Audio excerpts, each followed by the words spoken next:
Crafty Escape by Susan Lennox.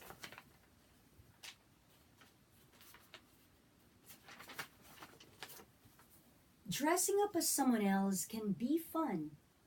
Now, imagine that your life depends on how well you play that part. Years ago, the Crafts did just that. They pretended to be different people to escape from slavery in the South. Born into slavery.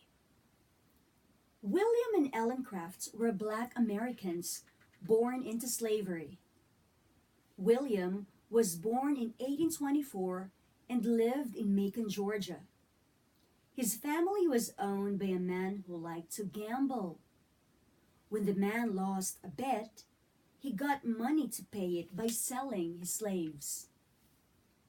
William was sold when he was 16 years old. He was a skilled carpenter. The new owner saw that William did good work. He let William make things to earn money for him. Ellen was 2 years younger than William.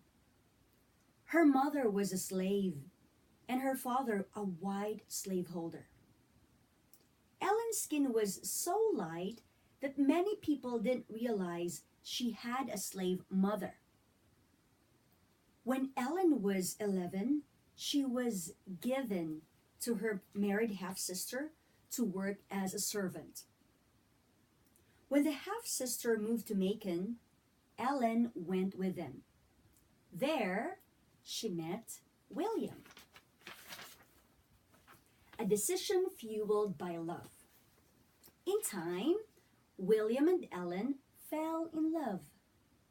They wanted to be together. Getting married, however, was not easy for slaves. They needed their owner's permission to wed. If married slaves had different owners, the couple could not live together. In 1846, Ellen and William got permission and were married. For 2 years, the Crafts lived apart. They could see each other only once in a while. They worried that one of them could be sold at any time and sent far away. The Crafts knew that the only way they could live as a family would be to escape to the north.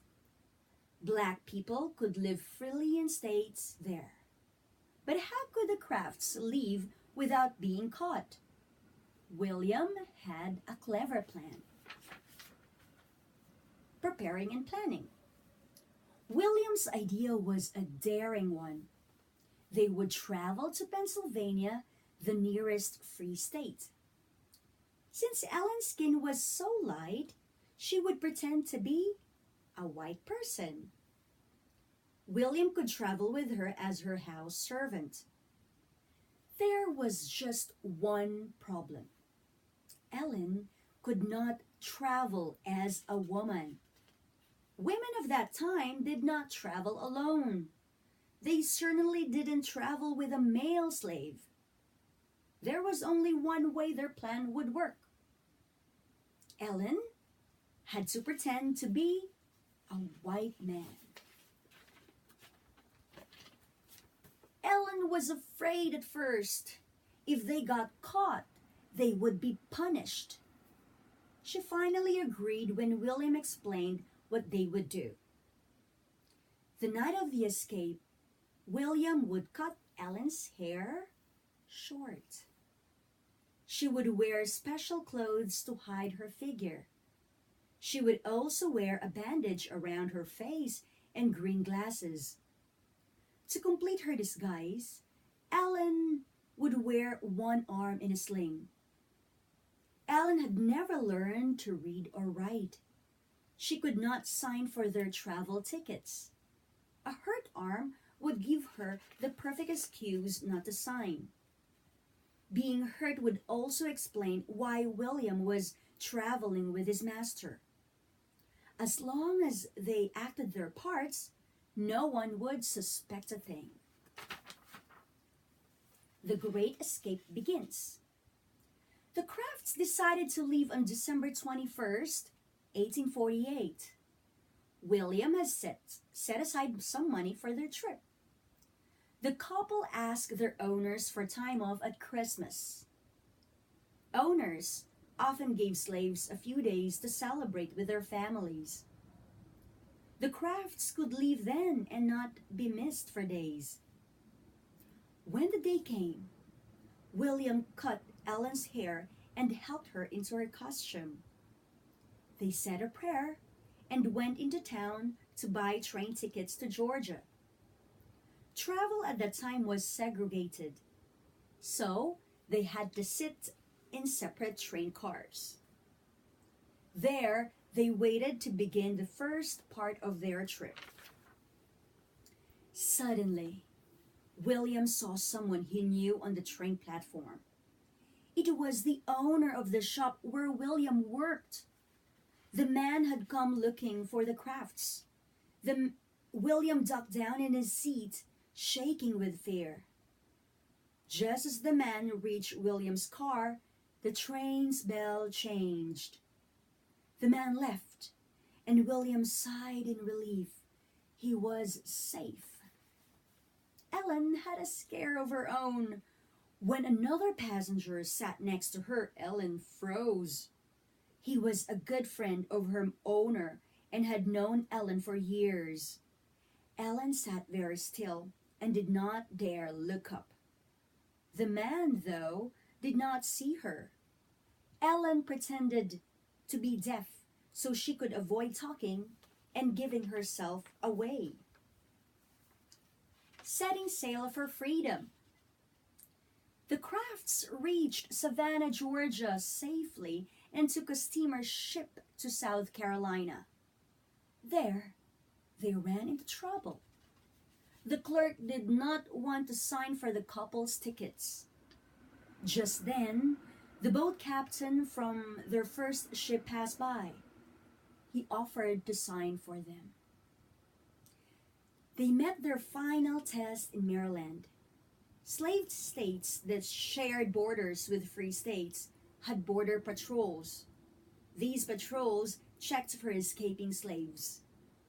The Maryland Border Patrol stopped the Crafts and would not let them pass. One officer finally took pity on them. He let the Crafts board. They arrived safely in Pennsylvania on Christmas morning, 1848. There they found friends and shelter. Across the ocean to safety. For a while, life was good for the Crafts. They learned to read and write. They went to live in Boston, Massachusetts. William and Ellen both found jobs. Their good life did not last, however. In 1850, a new law was passed. The law made it a crime to protect escaped slaves. Escaped slaves living in free states were suddenly in danger. Two bounty hunters arrived in Boston searching for the Crafts. The Crafts hid with friends, but they grew tired of living in fear. In December 1850, they went to England. The long trip home. The Crafts settled in London and had 5 children. They traveled around England and spoke against slavery. In 1860, William wrote a book about their escape. In 1870, William and Ellen returned to America. Slavery was now against the law in the United States. The Crafts settled in Georgia. They started a school to teach and help freed slaves. Later, the Crafts moved to South Carolina. They spent their years living together in peace and freedom, just as they had always dreamed. The end. Thank you.